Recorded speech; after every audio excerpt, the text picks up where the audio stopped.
Let's start with our topic, that is error object. मैं अपना video of कर देता हूँ ताकि तुम लोगों को ज़्यादा दिक्कत ना जाए, क्योंकि वीडियो ऑन रहेगा तो फिर आप लोगों को भी इंटरनेट का थोड़ा सा प्रॉब्लम जा सकता है। तो मैं मिनिमम शेयर करूँगा और ज़्यादा से ज़्यादा बताने की कोशिश करूँगा, और नहीं कुछ तो फिर बोर्ड पे भी एक्सप्लेन कर दूँगा। तो पहला जो हमारा कंसेप्ट है, जहाँ पे हमने छोड़ा था, वो है हमारा एरर ऑब्जेक्ट। तो अब विजुअल बेसिक प्रोग्रामिंग की बात करते हैं, तो यहाँ पे हम लोगों ने देखा था कि प्रोग्रामिंग में क्लासेस एंड ऑब्जेक्ट्स का ही यूज़ होता है, राइट। तो एरर ऑब्जेक्ट क्या होता है बेसिकली? अभी हमने देखा कि रन टाइम एरर क्या होते हैं, जो एरर कंपाइलर नहीं देख सकता, और रन टाइम में जो भी प्रॉब्लम्स आती है उनको रन टाइम एरर्स बोलते हैं। अब रन टाइम एरर्स को आइडेंटिफाई करके रख सकते हैं, क्योंकि हम लोग जो प्रोग्रामिंग कर रहे हैं उसमें हम लोग बता सकते हैं कि ऐसे ऐसे कुछ किया तो रन टाइम एरर आ सकते हैं। तो उसके लिए इन्होंने क्या करके रखा है, पहले से ही आइडेंटिफाई करके रखे हैं कि कौन से टाइप के एरर्स होते हैं। या फिर अगर हमको पता है कि एरर क्या होते हैं, तो आपने पहले देखा होगा सी सी प्लस प्लस में जब हम लोग प्रोग्रामिंग करते थे, यहाँ पे वीबी में तो इतना आपने नोटिस नहीं किया होगा क्योंकि ज़्यादा एरर्स नहीं आए होंगे। पर सी सी प्लस प्लस में आपने देखा होगा कि हमेशा जब कभी भी कंपाइल टाइम एरर आता था, रन टाइम की बात नहीं कर रहा हूँ, कंपाइल टाइम एरर भी आता था, तो हर एरर के साथ एक पर्टिकुलर कोड जो था वो एसोसिएटेड रहता था कि सिंटैक्स एरर के लिए ये नंबर का कोड आएगा, उसके बाद मेमोरी आउट ऑफ बाउंड के लिए कोई दूसरा नंबर का कोड आएगा। तो वैसे ही यहाँ पे क्या किया है इन लोगों ने कि रन टाइम एरर को आइडेंटिफाई करके रखा है, और उन रन टाइम एरर का उन्होंने क्लासिफिकेशन करके रखा है कि ऐसे टाइप का अगर सिचुएशन आती है तो वो इस एरर में जाएगा। ठीक है, तो वही यहाँ पे लिखा है कि now you know how to create error handlers. There might be any reason for run time error like type mismatch, file not available, disk not ready, etcetera. So to know the exact reason for error object is use. ठीक है, तो exactly कौन सा error अकर हुआ है ये जानने के लिए एरर ऑब्जेक्ट बनाया जाता है। तो वो क्या होता है एरर ऑब्जेक्ट, उसको और डिटेल में हम लोग पढ़ते हैं।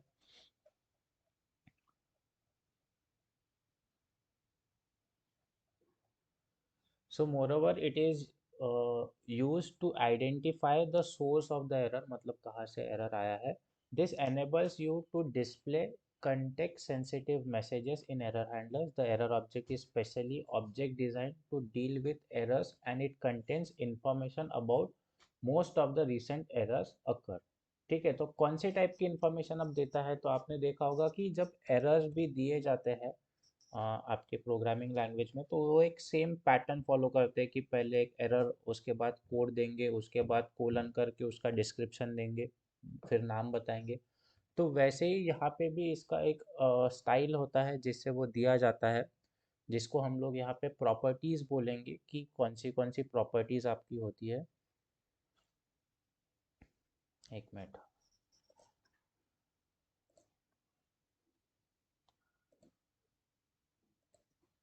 हाँ, तो यहाँ पे हम लोग उसको प्रॉपर्टीज़ बोलते हैं कि कौन सी प्रॉपर्टीज़ होती है। तो जैसे मैंने आपको बोला कि हर एक एरर के लिए कोई एक नंबर एसोसिएट होता है, तो उसको नंबर प्रॉपर्टी होती है कि एक यूनिक नंबर हर आपके एरर को दिया जाता है।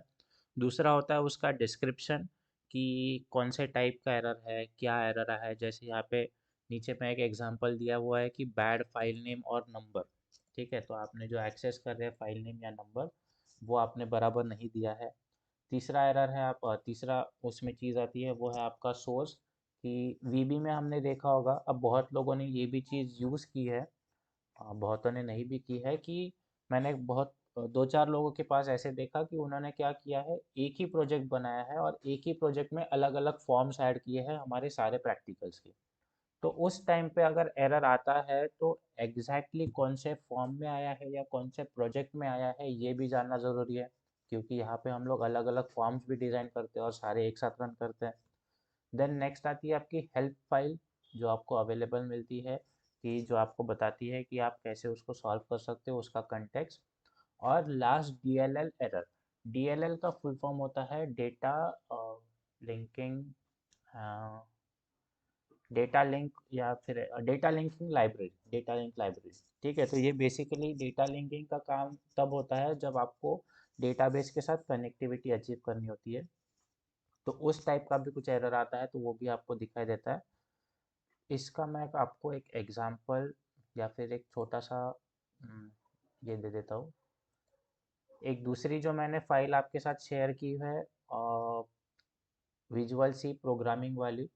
ठीक है, मैंने दो आपको विजुअल बेसिक प्रोग्रामिंग, दो मैंने आपको नोट्स प्रोवाइड किए हैं। एक यूनिट वाइज दिया हुआ है जो आपकी एक्चुअल बुक है वो, और एक दूसरी ये विजुअल बेसिक प्रोग्रामिंग की पीडीएफ मैंने शेयर की हुई है। उसमें का ही यहाँ पे उन्होंने देखो टेबल दिया हुआ है कि एरर नंबर 7 किसके लिए होता है, मेमोरी आउट ऑफ बाउंड के लिए। एरर नंबर 9 जो होता है वो किसके लिए आता है, subscript out of range. Error number 11 divide by 0, 13 type mismatch. और यहाँ पे आपको वैसे ही दिए हुए हैं कि हर एक एरर के साथ आपका नंबर एसोसिएटेड होता है। ठीक है, क्लियर हो गया इतना? इतने इसमें किसी को डाउट होगा तो मेरे को पूछ लो अभी, क्योंकि ये इतना ही टॉपिक है। इसके आगे बस इसका कोड है और कुछ नहीं है।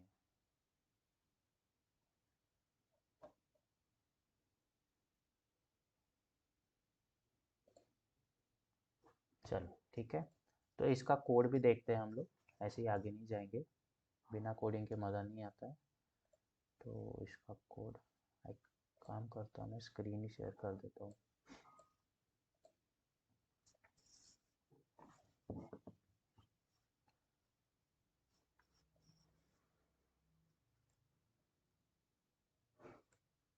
हाँ, चलो, तो नेक्स्ट है आपका कोड।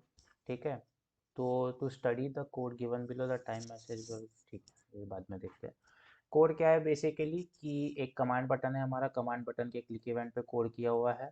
दूसरा हमने यहाँ पे एरर हैंडलिंग के कंसेप्ट लगाए हुए हैं। जो हमारा ट्राई कैच थ्रो ब्लॉक था उसको हम यहाँ पे ऑन एरर गो टू बोलते हैं। ठीक है, ऑन एरर आपका नॉर्मल सिंटैक्स है कैच ब्लॉक ट्राई ब्लॉक के लिए। उसके बाद गो टू, उसके बाद लास्ट में हम एरर डिवीजन, ये जो लिखा है ये आपका लेबल होता है। ठीक है, उसके नीचे एक और लेबल है कैलकुलेशन नाम का, जिसमें हम लोग क्या कर रहे हैं, कैलकुलेट कर रहे हैं। अब इतना सबको पता है, बिना फॉर्म डिज़ाइन देखे भी मैं बोल सकता हूँ कि मेरे स्टूडेंट्स समझ सकते हैं कोड क्या लिखा हुआ है। तो टेक्स्ट थ्री डॉट टेक्स्ट पे क्या कर रहे हैं हम लोग, टेक्स्ट वन डॉट टेक्स्ट को डिवाइड कर रहे हैं टेक्स्ट टू डॉट टेक्स्ट पे।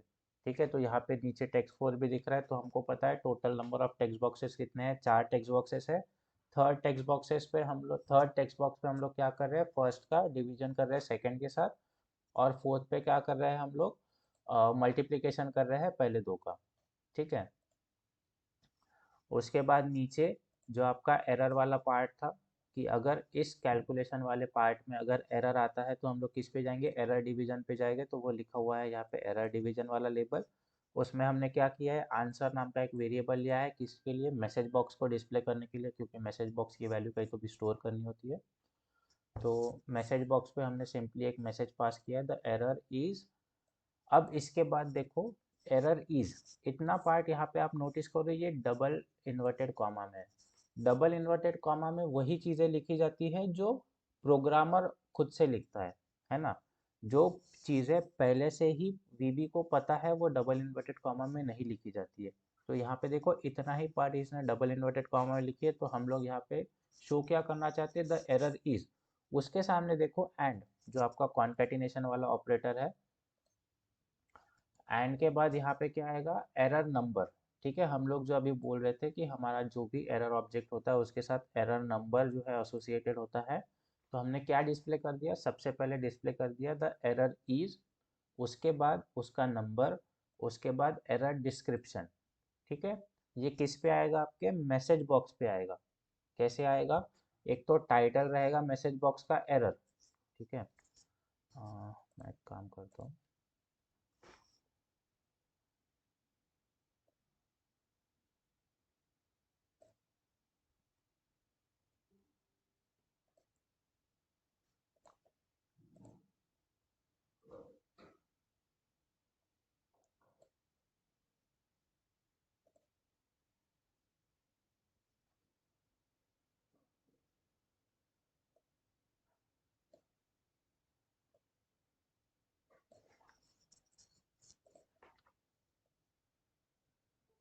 ठीक है, कुछ इस तरीके से अगर आपको मैसेज बॉक्स दिख रहा है तो इस मैसेज बॉक्स पे क्या होगा कि ऊपर में लिख के आएगा एरर।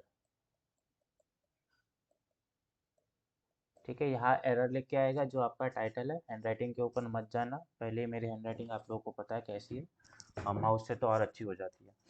ठीक है, उसके बाद नीचे में मैसेज क्या शो आएगा कि द एरर इज। ठीक है, द एरर इज, उसके बाद यहाँ पे क्या आएगा, उसका जो नंबर आएगा। तो नंबर में हमने देखो अभी थोड़े से नंबर्स देखे थे, है ना, जैसे 7 हो गया। अब सपोज हमने देखा यहाँ पे कैलकुलेशन क्या है हमारा, कैलकुलेशन का क्या, हम लोग क्या कर रहे हैं, डिवीजन ऑपरेशन परफॉर्म कर रहे हैं। तो डिवीजन में क्या हो सकता है, हमने पहले भी देखा था, एरर कौन सा हो सकता है मेरा, डिवाइड बाय जीरो वाला हो सकता है। तो यहाँ पे नंबर कौन सा आना की चांसेस है, 11 वाला नंबर आने की चांसेस है, तो यहाँ पे लिखा आएगा 11। उसके बाद एरर डिस्क्रिप्शन में क्या लिख के आएगा, यहाँ पे देखो एरर डिस्क्रिप्शन में क्या लिखा है, डिवीजन बाय जीरो। तो यहाँ पे 11 के बाद यहाँ लिख के आएगा डिवीजन, डिवीजन बाय जीरो। ठीक है, ये नंबर में लिख के आएगा। उसके बाद हमने बताया कि ये जो मैसेज बॉक्स है कौन से टाइप का रहेगा, वी बी यस नो। तो यहाँ पे हमारे पास दो बटन मिलेगी, यस की और एक नो की। ठीक है, ऐसे टाइप का कुछ मैसेज बॉक्स डिस्प्ले होगा। आपका मैसेज बॉक्स कब डिस्प्ले होगा, जब हम लोग बोल रहे हैं कि यहाँ पे इस पोर्शन में आपका अगर एरर आता है और ये वाला एरर डीवाईवी वाला अगर कोड एग्जीक्यूट होता है तो। ठीक है, इतना समझ गया। अब नेक्स्ट आते हैं हमारे if answer equals to V P yes. क्योंकि सिर्फ एरर डिटेक्ट करना ही नहीं है, एरर डिटेक्ट होने के बाद हमको एक्शन भी लेनी है कि हमको सामने में प्रोग्रामिंग रिज्यूम करनी है या फिर आपको कहीं और दूसरी जगह पे जाना है।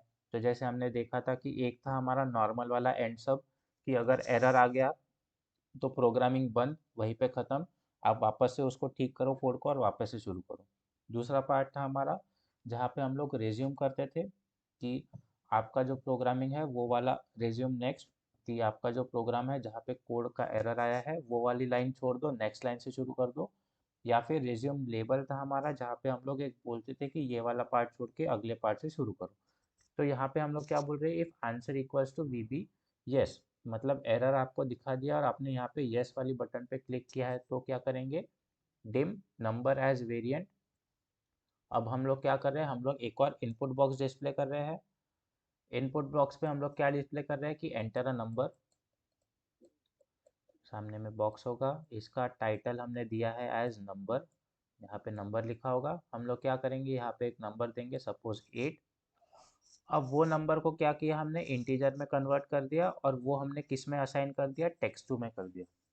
ठीक है, अगर यहाँ पे हमारा एरर आ गया, एरर कब आएगा, जब मैंने टेक्स्ट टू पे मैंने ज़ीरो लिखा था, है ना, क्योंकि आप कोड देखोगे तो क्या है मेरा, text one divided by text two. तो टेक्स्ट टू पे अगर ज़ीरो है तो मतलब प्रॉब्लमेटिक कौन सा वाला मेरा फॉर्म में ले है, फॉर्म में जो मेरा सेकंड टेक्स्ट बॉक्स है वो प्रॉब्लमेटिक है। तो मैं क्या करूँगा, उसकी दूसरी वैल्यू मैं यूज़र से मांगूंगा, उसको मैं इंटीजर में कन्वर्ट करूँगा और टेक्स्ट टू में असाइन कर दूंगा। उसके बाद इसने क्या बोला है, रिज्यूम कैलकुलेशन। ठीक है, यहाँ पे देखो ये कोड स्टार्ट हुआ था कैलकुलेशन से, which is also a label. उसके बाद इस लाइन पे एरर आया। ठीक है, फर्स्ट वाली लाइन पे एरर आया। फर्स्ट वाली लाइन पे एरर आने के बाद हम लोग नीचे गए, नीचे में ये वापस क्या बोलता है कि रिज्यूम कैलकुलेशन। तो ये वापस यहाँ पे जाएगा और यहाँ से वापस ये वाली फर्स्ट लाइन एग्जीक्यूशन शुरू होगा। यहाँ पे हमने नॉर्मली अगर रिज्यूम लिखा होता या रिज्यूम नेक्स्ट लिखा होता तो ये वाली लाइन जो है जहाँ पे एरर आया है वो आपकी निगलेक्ट हो जाती है और डायरेक्टली मल्टीप्लिकेशन वाला ऑपरेशन जो था वो एग्जीक्यूट हो जाता। पर यहाँ पे हमने क्या बोला है, रिज्यूम कैलकुलेशन, तो वापस जाएगा वो रिज्यूम कैलकुलेशन पे। इस बार टेक्स्ट टू डॉट टेक्स्ट की जो वैल्यू है वो होगी 8, जो हमने यूज़र ने वापस से दी हुई है। ठीक है, और कैलकुलेशन आपका सामने जाएगा। अगर कैलकुलेशन सामने जाएगा मतलब डिवीजन ऑपरेशन परफॉर्म होगा, नेक्स्ट स्टेप में मल्टीप्लिकेशन ऑपरेशन परफॉर्म होगा और नॉर्मली यहाँ से ये बाहर चले जाएगा एंड सब में।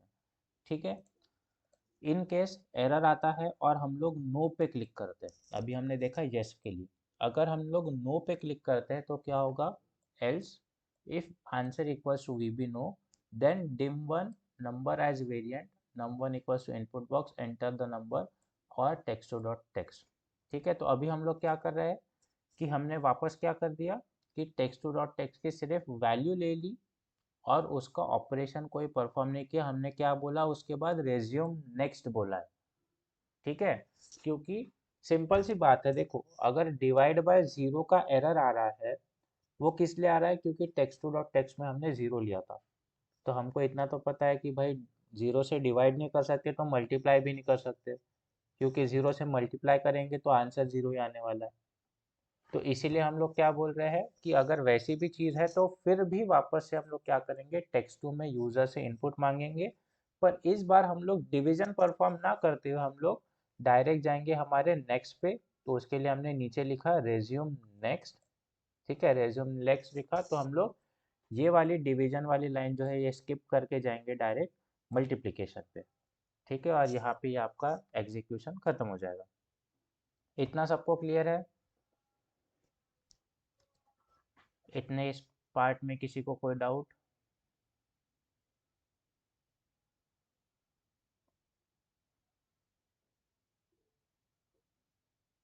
ओके,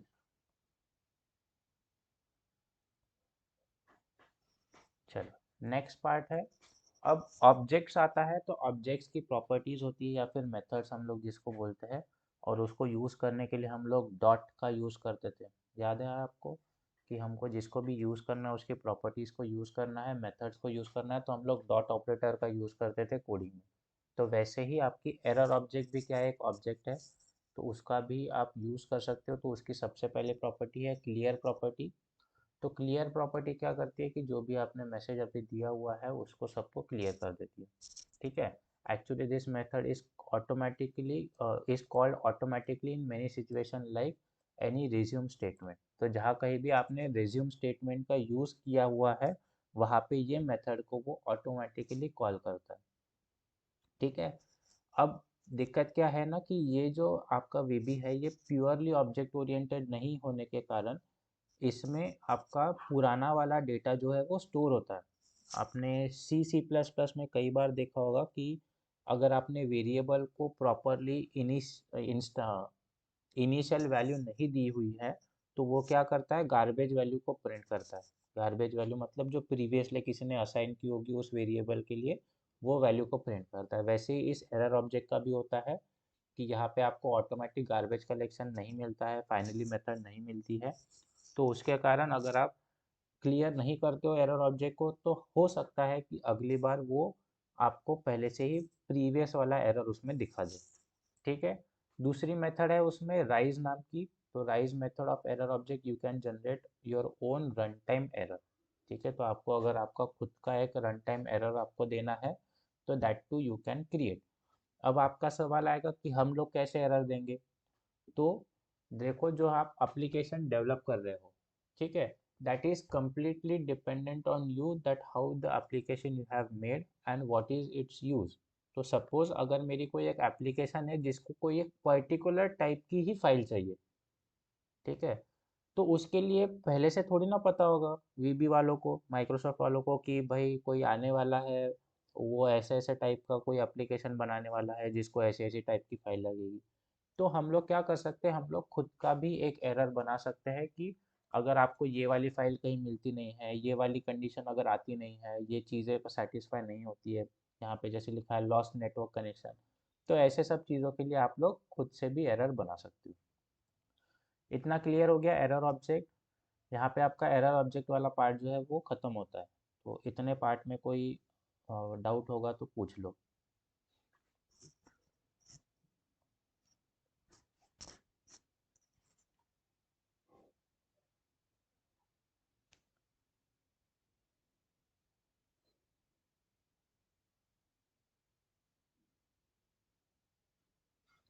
चलो, तो नेक्स्ट पार्ट पे जाते हैं। यहाँ पे आपका एरर वाला पार्ट जो है वो ख़त्म होता है। इसके बाद लास्ट के दो टॉपिक्स आपके बचते हैं। लास्ट के दो ही है आई गेस।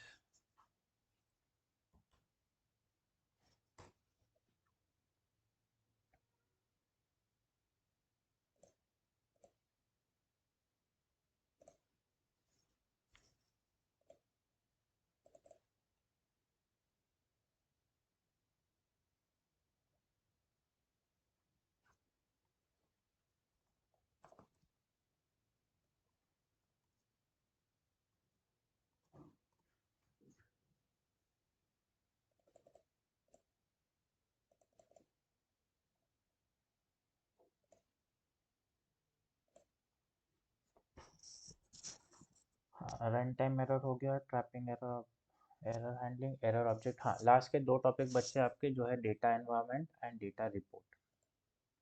तो आते हैं डेटा एनवायरनमेंट पे और डेटा रिपोर्ट पे। तो data environment and data report क्या होता है कि अ, अभी हमने देखा कि डेटाबेस के साथ हम लोग कनेक्टिविटी करके डेटाबेस के साथ प्रोग्रामिंग कर सकते हैं।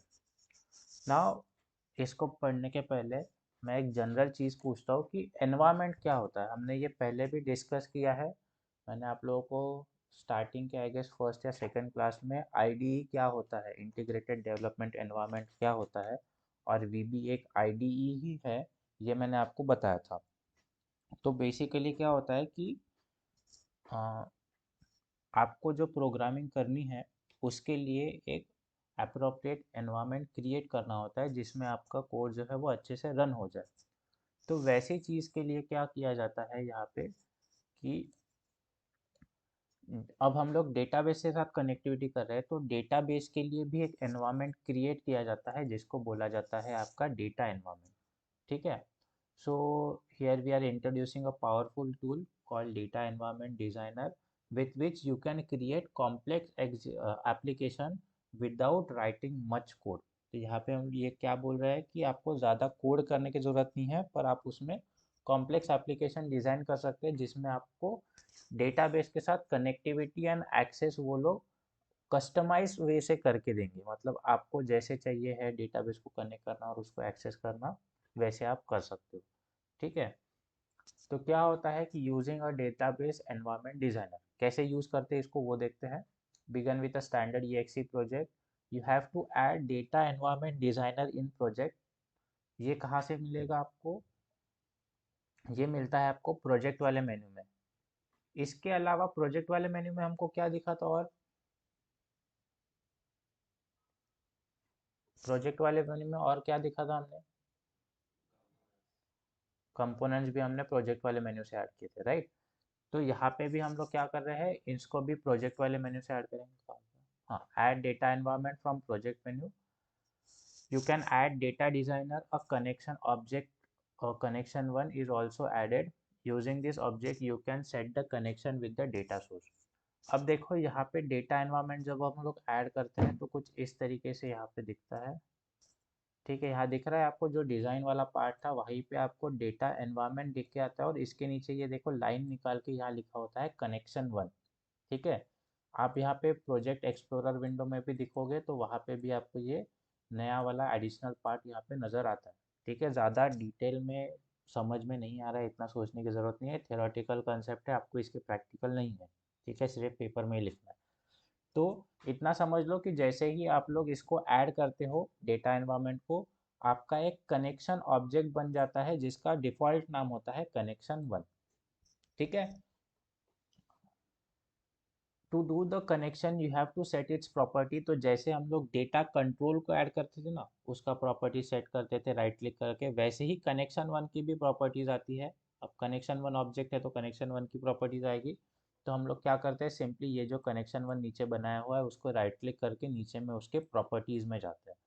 प्रॉपर्टीज में जाने के बाद क्या होता है, it invokes a data link property dialog. You have to use this dialog while working with data access control। जैसे हम लोगों ने पिछले चैप्टर्स में किया था कि जैसे हम लोगों ने वो डायलॉग को यूज़ किया था ना, हमने ADO/DC में देखा था कि हमको तीन ऑप्शंस मिलते हैं, राइट। तो वैसे टाइप के ऑप्शंस आपको यहाँ पे भी प्रोवाइडेड मिलते हैं। ये इतने सारे आपको डेटाबेस कनेक्टिविटी के ऑप्शन मिलते हैं, that is data link properties. Microsoft OLEDB provides ODBC drivers is already selected. तो बाय डिफ़ॉल्ट आपका ODBC ड्राइवर्स यहाँ पे सिलेक्टेड होता है। select the data source name from the list then click on OK। तो जैसे हम लोगों ने पहले कनेक्शन एस्टेब्लिश किया था कुछ उसी तरीके का यहाँ पे भी आपको कनेक्शन के लिए मिलता है। तो हमने पहले सिलेक्ट कर लिया कि लिंक कौन सी लेनी है। लिंक किस लिए ली जाती है, क्योंकि हर एक प्रोवाइडर जो डेटाबेस प्रोवाइडर है उनका कुछ अलग अलग फॉर्मेट्स होता है। तो उसके लिए एक्चुअली आप कौन से वाले डेटाबेस, कौन से टाइप के डेटाबेस को यूज़ कर रहे हैं उसके लिए ये लिंक होती है। जैसे आप लोग यहाँ पे देखोगे कि जेट 3.51, ये तो माइक्रोसॉफ्ट का खुद का ही है। उसके बाद इंटरनेट पब्लिशर, उसके बाद ये जो सिलेक्टेड है दैट इज OLEDB, देन उसके बाद ओरेकल का भी दिखेगा, एसक्यूएल का भी सर्वर दिखेगा। तो ये हर एक अलग अलग प्रोवाइडर्स है।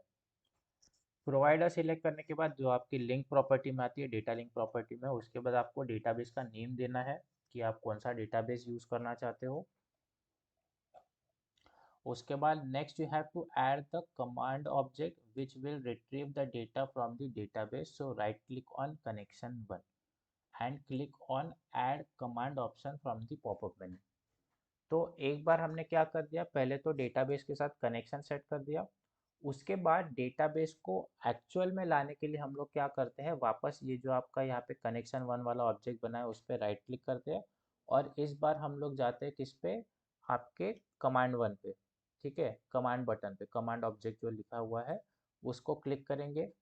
Command one is added. Now you can set the properties, right click on property option from the popup menu. तो यहाँ देखो कनेक्शन के नीचे ही कमांड आ जाता है।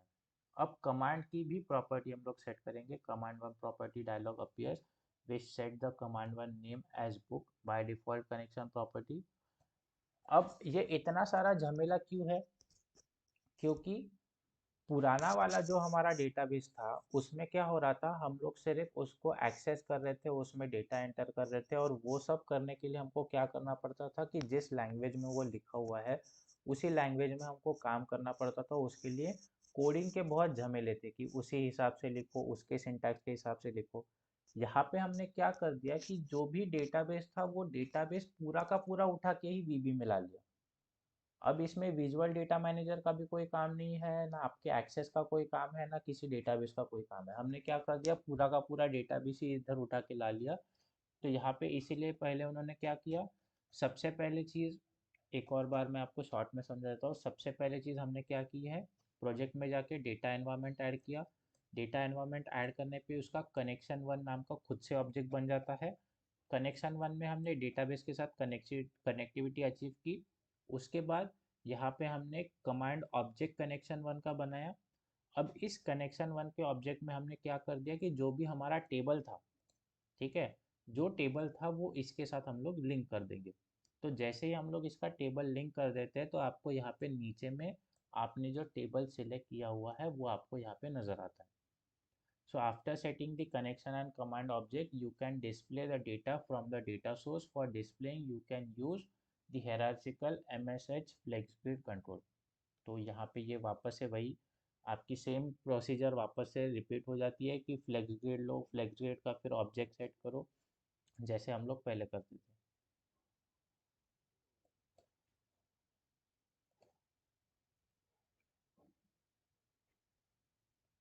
ठीक है, क्लियर है इतना कि ये वाली भी स्टेप्स पढ़ के बता दूं मैं। To set the connection with data environment and you have to set the data source property, data member property, data control. तो ये हम लोग जैसे पहले करते थे वैसे के वैसे ही यहाँ पे भी होता है।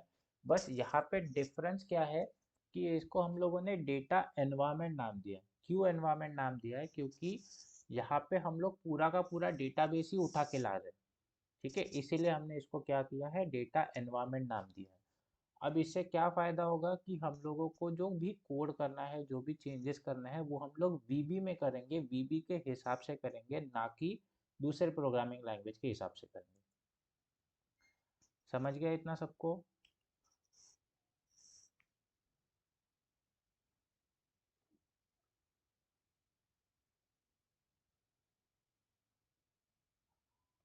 बाकी लोग?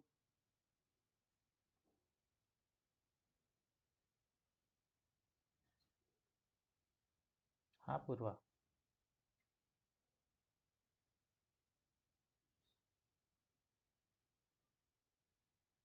पूर्वा कोई डाउट है या गलती से हुआ?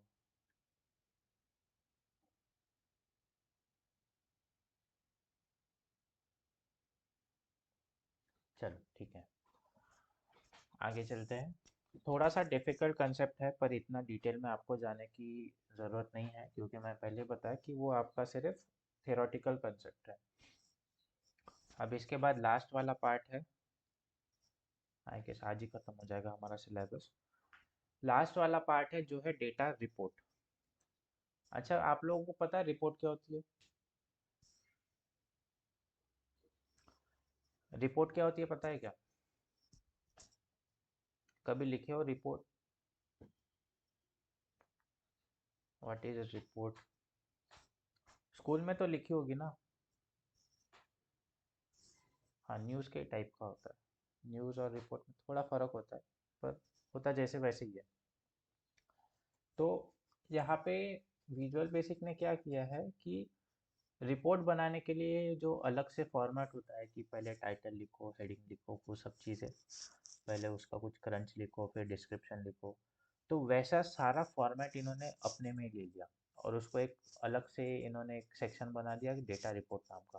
So visual basic 6.0 provides you data report in which you can create impressive reports. अब बेसिकली ये क्यों हुआ है ना कि अब जब ये हम लोग बात कर रहे हैं विजुअल बेसिक 2000 के ज़माने की, उस टाइम पे शायद आप लोगों का किसी का बर्थ हुआ होगा, किसी का नहीं भी हुआ होगा। तो उस टाइम पे कैसे था ना, अभी भी है कि अभी भी आप लोग देखोगे कि 5 साल पहले का कोई एक मोबाइल यूज़ करो और 5 साल बाद का कोई एक मोबाइल यूज़ करो, तो आप लोग देखोगे कि 5 साल पहले के जो मोबाइल थे उसमें ऐसे कुछ ऐप्स थे जो कोई यूज़ ही नहीं करता था, जो 5 साल में निकल गए, अभी के मोबाइल में नहीं आते। तो वैसे ही सारी चीज़ें विजुअल बेसिक के साथ भी थी। तो पहले इसका पूरा का पूरा जो काम था वो सिर्फ कोडिंग करना या फिर ऐसा नहीं था। तो इन्होंने ये सारे फीचर्स भी ऐड किए थे कि आप लोग रिपोर्ट भी बना सकते हो, डेटा एनवायरनमेंट भी क्रिएट कर सकते हो, क्योंकि उस टाइम पे डिमांड वैसी थी। उस टाइम पे लग रहा था कि ये चीज़ें, ये एप्लीकेशन उस काम में भी आ सकता है, क्योंकि पहले तो ये सब चीज़ें सिर्फ नॉर्मल आपका डेटा एंट्री, डेटा मैनिपुलेशन, इतने ही चीज़ों के लिए यूज़ किया जाता था। उस टाइम पे तो गेम वेम वाला भी इतना कंसेप्ट नहीं था। तो अभी हमारी प्रोग्रामिंग लैंग्वेज बहुत एडवांस हो गई है, हम लोग बहुत सारे कॉम्प्लेक्स टास्क उससे करते हैं, पहले नहीं किए जाते थे। तो इसीलिए ये डेटा रिपोर्ट का भी कंसेप्ट ऐड किया था, जिससे आप एक बहुत अच्छी सी रिपोर्ट बना सकते हो। So when there is a requirement to view records and to analyze record, we create data report. Moreover, prior to printing, you can see the print preview of the report from your own window. तो देखो यहाँ पे features देखो जो हम लोग normally सोच भी नहीं सकते कि ये कुछ एडिशनल फीचर है, जैसे प्रिंट प्रीव्यू। अभी प्रिंट प्रीव्यू हमारे लिए बहुत नॉर्मल चीज़ है, हम लोग रोज करते हैं प्रिंट प्रीव्यू की, प्रिंट देने के पहले प्रिंट प्रीव्यू कैसे दिखेगा। तो ये उन्होंने उस टाइम पे एडिशनल बताया था कि भाई देखो प्रिंट करने के पहले हम लोग यहाँ पे स्क्रीन पे दिखाते हैं कि ऐसे टाइप का आपका पेज पे प्रिंट आएगा। Using this print feature you can print report either on to a file or to a printer.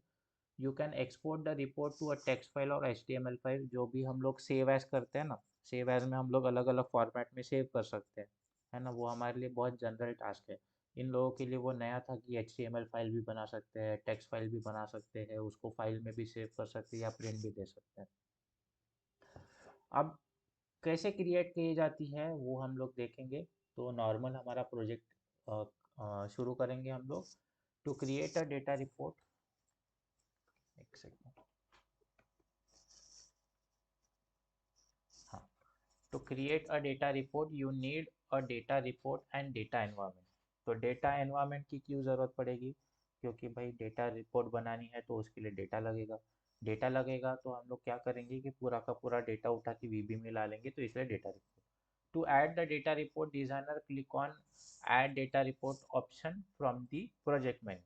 तो प्रोजेक्ट मेन्यू में ही आपको डेटा रिपोर्ट भी मिल जाएगा।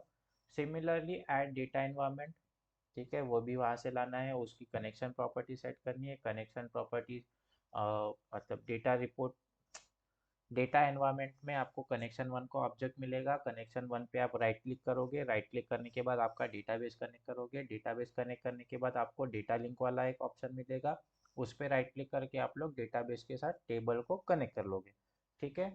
उसके बाद ऐड कमांड ऑब्जेक्ट जो मैंने बता दिया। उसके बाद ऐसे कुछ आपको नज़र आएगा जो हमने इसके पहले वाली स्टेप में पढ़ लिया था, है ना। इतना पार्ट जो है ये डेटा एनवायरनमेंट वाला पार्ट है, ये हमने अभी पढ़ा थोड़ी देर पहले। एक बार डेटा एनवायरनमेंट सेट होने के बाद हम लोग क्या करेंगे, now open data 1 report by double clicking it from the project explorer window. तो ये सारी चीज़ें आपको यहाँ पे टूल बॉक्स में नहीं दिखती है। टूल बॉक्स में जितनी भी चीज़ें लगती है वो आपको कहाँ मिलेगी? कंपोनेंट्स में, राइट। हाँ, अब यहाँ पे डेटा एनवायरनमेंट और डेटा रिपोर्ट दोनों के दोनों यहाँ पे डिज़ाइनर नाम के एक टैब के अंदर आपको दिखेंगे। तो ये था डेटा एनवायरनमेंट ऊपर वाला, नीचे में आपको दिख रहा है डेटा रिपोर्ट। तो ये वाला पार्ट है डेटा एनवायरनमेंट का। अब हम लोग क्लिक करेंगे इस पे, डेटा रिपोर्ट 1 पे।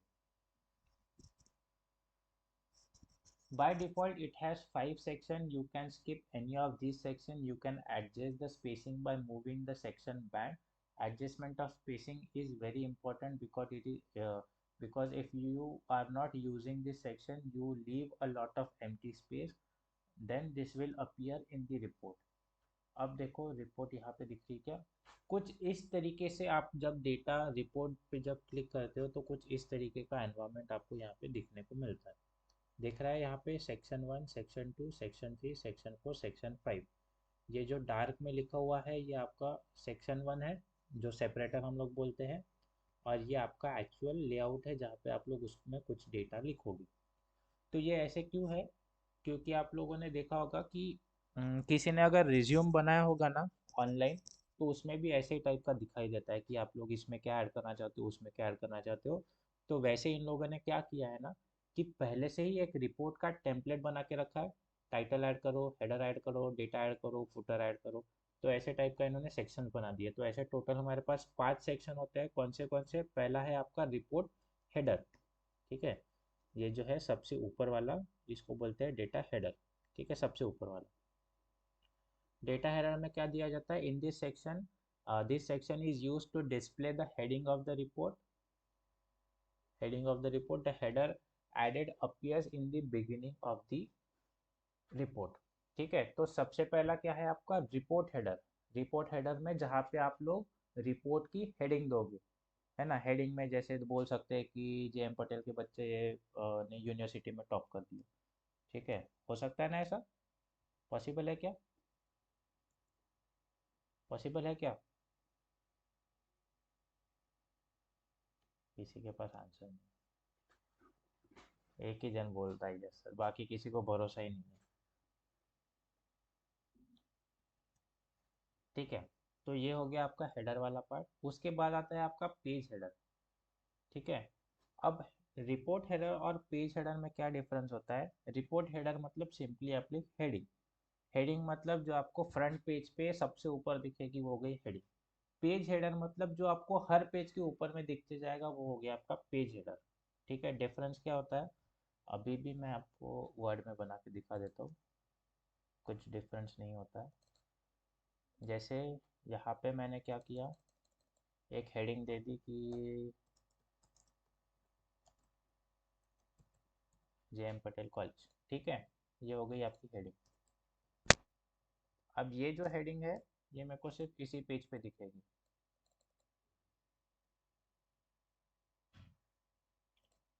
ठीक है, अब मैं इसमें क्या करता हूँ? हेडर ऐड करता हूँ। ये भी देखो 2 सेक्शन में डिवाइडेड। यहाँ पे भी मैं हेडर ऐड कर देता हूँ, S S B dot C B S C final. ठीक है, ये दिख रहा है, ये हेडर है, ये आपकी हेडिंग है। This is known as report header, this is known as page header. ये ऊपर वाला है, ये जो पेज हेडर है। डिफरेंस क्या है? अगर मैं नेक्स्ट पेज पे जाता हूँ, नेक्स्ट पेज पे जाऊंगा तो मुझे जे एम पटेल कहीं नज़र नहीं आ रहा है, पर बी एस सी दिख रहा है। ठीक है, this is your page header. Difference क्या है कि पेज हेडर हर एक पेज में दिखेगा, पर रिपोर्ट हेडर हर एक पेज में नहीं दिखेगा। नेक्स्ट है आपका details. In this section display the record that are retrieve from the lowest level command it. अब यहाँ पे डिटेल्स में क्या दिखेगा कि डेटा एनवायरनमेंट में हमने जो भी डेटा हमने रखा हुआ है उसका जो भी आपका रिपोर्ट है वो जनरेट होगी, कि उसमें जो भी डेटा होगा उसके वाइज उसकी रिपोर्ट जनरेट होगी, और वो आपको दिखेगी डिटेल्स में। ठीक है, और नेक्स्ट है आपका page footer. In this section display the added information in the bottom of each page. For example you can display system date, page number. अब फुटर में क्या होता है? जैसे यहाँ पे भी मैं अगर पेज नंबर ऐड करना चाहता हूँ तो पेज नंबर आएगा, यहाँ पे वो हर एक पेज पे दिखेगा। ठीक है, ऊपर बी एस सी वन दिख रहा है, नीचे बी ए वन, नीचे में भी वन। तो ये क्या हो गई आपकी? That is information which you can display, और you can display the system date और पेज नंबर। पेज नंबर भी ऐड कर सकते हैं। ठीक है, यहाँ पे कहीं तो भी ऊपर में ऑप्शन होगा, हाँ ये दिख रहा है पेज नंबर। तो ये पेज नंबर भी ऐसे ऐड कर सकते हो। ठीक है। तो वैसे ही रिपोर्ट में भी अवेलेबल था। सबसे पहले रिपोर्ट हेडर जो है आपकी हेडिंग, उसके बाद पेज हेडर जो हर एक पेज पे दिखेगा, उसके बाद डिटेल रिपोर्ट जो आपने डेटा एनवायरनमेंट क्रिएट किया है उसकी रिपोर्ट यहाँ पे दिखेगी। उसके बाद फुटर मतलब पेज के नीचे साइड में कुछ ऐड कर सकते हो। Once data report is added, a new toolbox with control execute exclusively to be used for data report window will get added. Use the data report tab to open and close the toolbox study। अब यहाँ पे देखो एक अलग से toolbox आपको नजर आएगा, यहाँ पे जो राइट लेफ्ट साइड में दिख रहा है। ऊपर में देखो जनरल वाला है, नीचे में आपका ये रिपोर्ट के लिए आता है जिसको आप यूज कर सकते हो इसमें कुछ चीजें ऐड करने के लिए या निकालने के लिए। ठीक है। So this is all about your data report. इसके अलावा भी उसमें कुछ है क्या डेटा रिपोर्ट में? Let's check.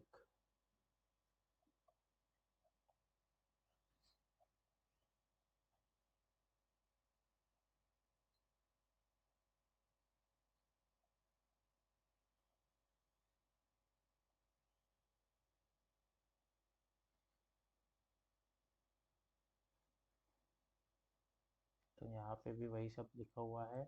इतना सब डिटेल्स की आपको ज़रूरत नहीं है क्योंकि ज़्यादा से ज़्यादा 5 मार्क का क्वेश्चन आएगा, उसके लिए 6-7 स्टेप्स और ये डायग्राम अगर बना दिए तो चल जाएगा। ठीक है। नॉर्मल आपके जैसे report header, page header, details, page footer और रिपोर्ट फुटर। रिपोर्ट फुटर मतलब आपका जो कंक्लूजन वाला पार्ट होता है, लास्ट में आपको लिखना जो होता है। It contains the text which appear in the very end of the report, that is summary. ठीक है, जो समरी आप लिखना चाहते हो वो। स्टेप्स टू क्रिएट हमने देख लिए। अब इसके हाँ ये जो कंट्रोल्स आपको जो मिलते हैं, जो मैं आपको बता रहा था कि अब ये हाँ ये राइट साइड के जो कंट्रोल्स है वो यहाँ पे आपको लिखे हुए हैं। ऊपर वाला जनरल है जो आपके टेक्स्ट बॉक्स लेबल वगैरह वो होते हैं। डेटा रिपोर्ट में कंट्रोल में आपको क्या मिलता है? सबसे पहले तो ये पॉइंटर मिलता है। ठीक है। नेक्स्ट है आपका टेक्स्ट बॉक्स कंट्रोल, जहाँ पे आपको रन टाइम में आप कुछ टेक्स्ट देना चाहते हो। Label control, image control, line control, shape control and function. तो नॉर्मल जैसे हमारे थे वैसे के वैसे ही है। उसके बाद प्रिंट करना चाहते हो तो कुछ इस तरीके से नज़र आता है वो रिपोर्ट जो आप देना चाहते हो। और एक्सपोर्ट वगैरह इतना सब आपको डिटेल की ज़रूरत नहीं है। फिर भी आप चाहो तो इसको पढ़ सकते हो एक बार, पर इतने डिटेल्स की आपको ज़रूरत नहीं है।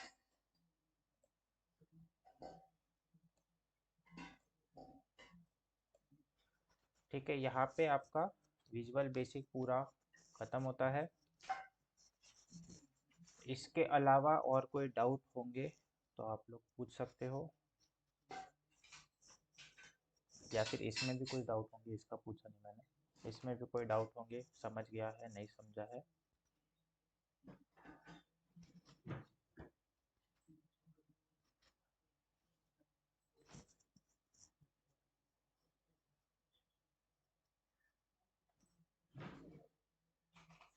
अरे बोलो, समझा नहीं समझा?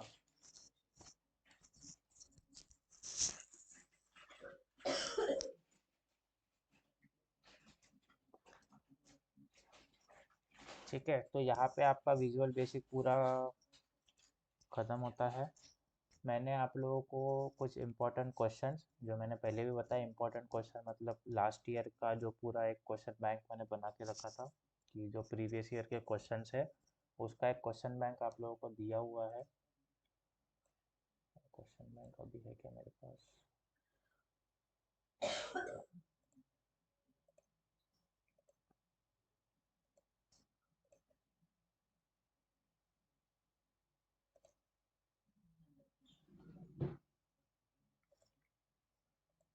ठीक है, ये क्वेश्चन बैंक है। पहले इसमें आपको ज़्यादा क्वेश्चन लिखेंगे, पर इसमें से आपने मैक्सिमम के आंसर्स लिखे हुए हैं। जिनके आंसर्स नहीं लिखे उसके ऊपर टेस्ट दी हुई है। तो पहले दो में ही सबसे ज़्यादा क्वेश्चन है जो आपके पास पहले से प्रिपेयर्ड है। थर्ड यूनिट में देखोगे सिर्फ 12 क्वेश्चन है, जिसमें भी बहुत कुछ नहीं है। अब create an application bold italic वाला आपको बहुत अच्छे से आता है। S D I M D I application जो यूनिट वाइज नोट्स है उसमें अवेलेबल नहीं है, पर जो मैंने एक पूरा दिया हुआ है जिसमें आपको विजुअल बेसिक प्रोग्रामिंग नाम है जिस बुक का, उसमें बहुत अच्छे से कुछ 10-12 पॉइंट्स दिए हुए हैं। ठीक है। M D I S D I का मतलब होता है जैसे ये वाले एप्लीकेशन है, इसको अगर मैं कंट्रोल एन करता हूँ तो देखो डॉक्यूमेंट 2 बन गया, एक साथ मैं 2 डॉक्यूमेंट चला सकता हूँ। ठीक है। ये होती है M D I application. S D I application में होता है कि आप लोग एक टाइम पे एक ही टैब को चला सकते हो, उसको बोला जाता है एस डी आई एप्लीकेशन। तो वो पहले आपके नोट पैड जो होते थे वो ऐसे होते थे, पर अभी का नोट पैड वो भी थोड़ा एडवांस हो गया है। ये जो नोट पैड रहता था, इसमें आप अगर कंट्रोल एन करते हो तो अभी ये मेरा विंडोज़ 11 में 2 देता है। पहले क्या होता था कि नोट पैड 1 को सेव करना पड़ता था या फिर उसको वैसे के वैसे रहने देना पड़ता था, उसके अलावा दूसरा नहीं खुलता था। That is your S D application. ये भी सारी चीज़ें हमको पता है, ठीक है। इसमें भी थोड़े से प्रोग्राम्स वगैरह हैं। हाँ, एक और चीज़ मैंने उस दिन भी बताई, स्टेप्स बहुत लोगों ने लिखे नहीं है, तो देखो थर्ड यूनिट में और फोर्थ यूनिट में डायरेक्ट क्वेश्चंस आता है आपका स्टेप्स का। यहाँ पे भी दिख रहा है स्टेप्स, यहाँ पे भी दिख रहा है स्टेप्स। तो आपके प्रोग्रामिंग के स्टेप्स कंप्लीट करके रखो, दूसरों के छाप के नहीं, खुद के लिखो, ताकि तुमको समझो। तो इसमें से आपको सिर्फ ये 12 और ये 10 इतने क्वेश्चन एडिशनल है जो पढ़ने हैं, उसमें आपका पूरा यूनिट जो है वो कवर हो जाए, ठीक है। तो ज़्यादा पढ़ने का है नहीं, स्कोरिंग है, तो अच्छे से पढ़ाई करो। कुछ डाउट होता है तो you can text on WhatsApp, या फिर अगर बहुत लोगों को डाउट है तो ऐसे बोलो, आज जैसे हम लोग मीटिंग कॉल कर लेंगे वैसे डिस्कस कर लेंगे। या फिर अगर आपकी एग्ज़ाम तो वैसे दिसंबर में है, तो 1 दिसंबर के बाद तो मैं कॉलेज में अवेलेबल हूँ, ठीक है। तो दिस एंड्स टुडेज सेशन। कोई डाउट होगा तो पूछो।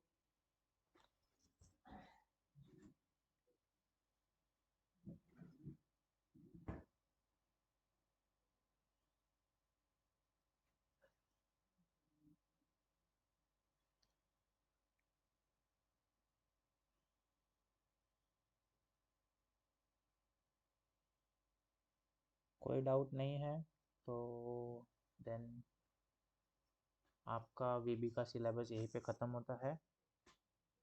कुछ डाउट के लिए मैंने बता दिया, ठीक है। चलो, तो आज का सेशन भी यहीं पे एंड होता है। अच्छे से पढ़ाई करो, मैथ्स के पेपर में पास हो जाओ, अभी फेल होने के टाइम नहीं है। चलो, bye bye and best of luck for your examinations and preparation. उसके साथ हैप्पी दिवाली टू एवरीवन। अच्छे से एंजॉय करो, हैव अ सेफ दिवाली, और उसके साथ साथ पढ़ाई भी करते रहो।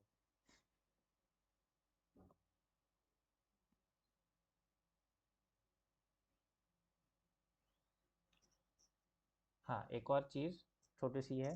34 लोग हैं तो आई गेस मैक्सिमम हमारी स्ट्रेंथ है 70%, पर जो हमारे बच्चे दो चार जो आए नहीं हैं उनके लिए मैं ये वीडियो रिकॉर्ड कर रहा हूँ, यूट्यूब पे डाल दूंगा मैं, तो वो लोग उसमें से भी देख सकते हैं।